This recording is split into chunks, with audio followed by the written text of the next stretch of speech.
Yesterday I had a very cool experience. I went to a local comic and toy show. I think it's called the Vancouver Comic and Toy Show. It's very literal.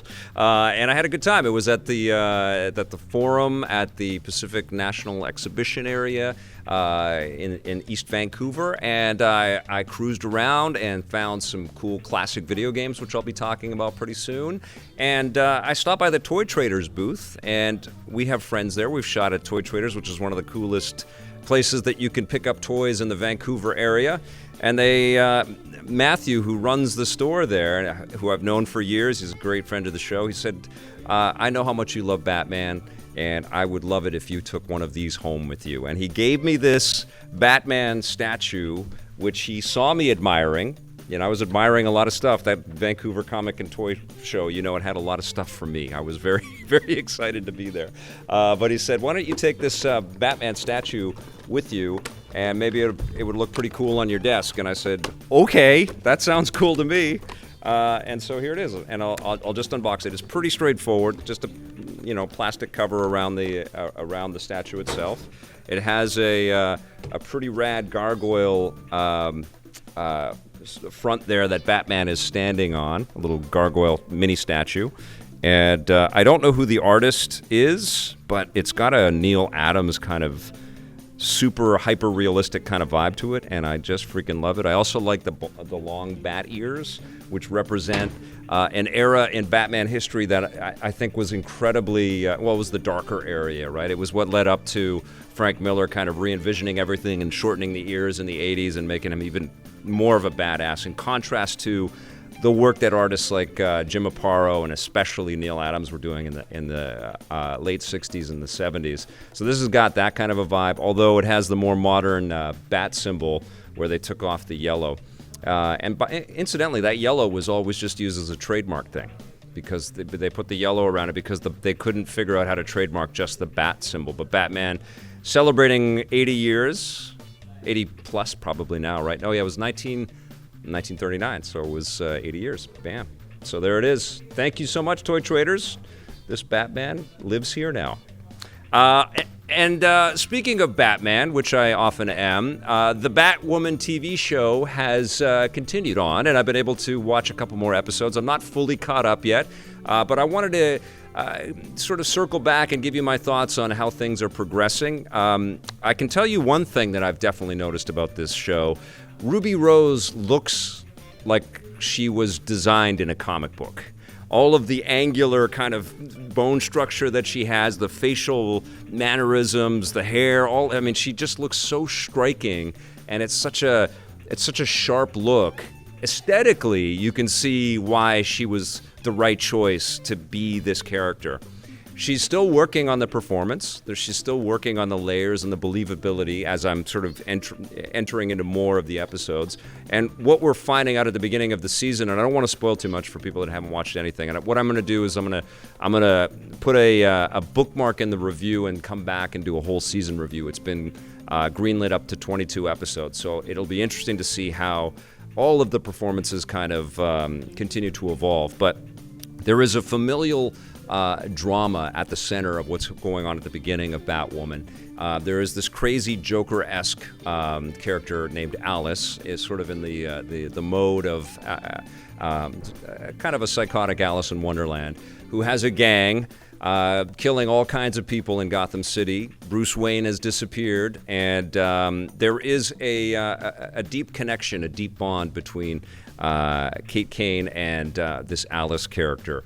And the father is also involved in this, so without spoiling too much, you could probably figure out what it is. And I actually started to kind of jive on this relationship. You know, it has some pretty cool depth to it, and I really am liking Dougray Scott as the father, who is also the leader of this group of the security force that is taking care of Gotham City. It feels like the cops are one step behind, but the security force is there. There's a lot of this privatized security running around the city, and it's a city that is constantly beat up. They shoot a lot of the exteriors in Chicago, so it gives it a sense of familiarity for those of us that are huge fans of the Nolanverse, and I think that was deliberate on the part of the producers. But what they've done is they've grunged up the Chicago exteriors, so you'll see tent cities and you'll see fire pits and stuff like that down sort of like banking streets, which is a nice juxtaposition. But I like Dougray Scott having to kind of grapple with this kind of broken relationship that he has with his daughter, with Kate Kane, who has trained to be in this security force, but decides to go her own route, partially because she's heartbroken, and certainly there's a treacly element in there that is a little bit too, it's a little too cute, a little too precious. And it doesn't really fit with the darkness that I think the Batwoman character kind of should elicit. But we have to remember it's a CW show, and I think the whole idea with these Arrowverse shows is that they're trying to be inclusive to an audience that may not watch a superhero show. And so there is a melodramatic kind of soap opera kind of quality to all of them. It's not just this series. But I think that there's a little bit of a lightness with Batwoman that feels uncomfortable, particularly when everybody is talking about the darkness of the Bat. And what's also a little uncomfortable is the fact that Bruce Wayne and Batman have gone missing for years. And so everybody is hunting for that replacement, and everybody thinks that Ruby Rose and Kate Kane are Batman because she basically just steals Bruce Wayne's costume. And it isn't until the third episode that we start to see the red applied to the Bat logo and the red wig comes on. And I like the aesthetics. I think they're pretty cool. Not jaw-dropping, not like honestly, not even something at the quality of what Green Arrow did, the costuming for Green Arrow or the costuming for The Flash when it first came out. But it's okay. It's an okay beginning. I do like the shots of Batwoman racing around Gotham City on the bike, even though there's some CG kind of cheese happening around the cape and stuff. But there's definitely a cool energy around that, and there's some fun fight sequences and stuff, and all the gadgets are starting to come into play. And we've got Lucius Fox's son, Luke Fox, who's played by Cameron Johnson. He's pretty fun.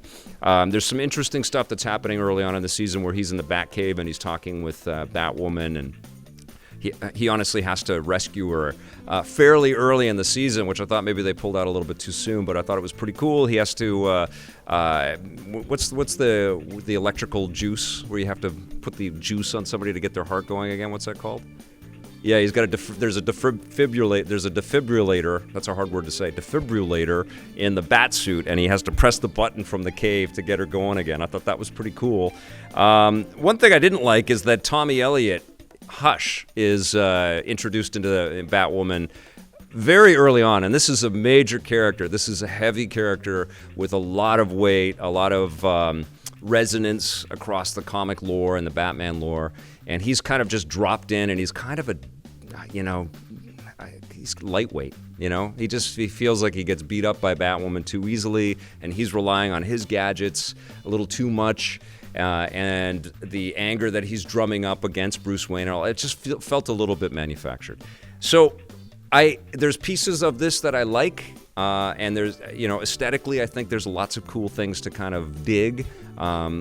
I don't read the Batwoman comics, so I don't have this like real deep, heavy connection to the comic lore. But I love the Batman sort of gloss.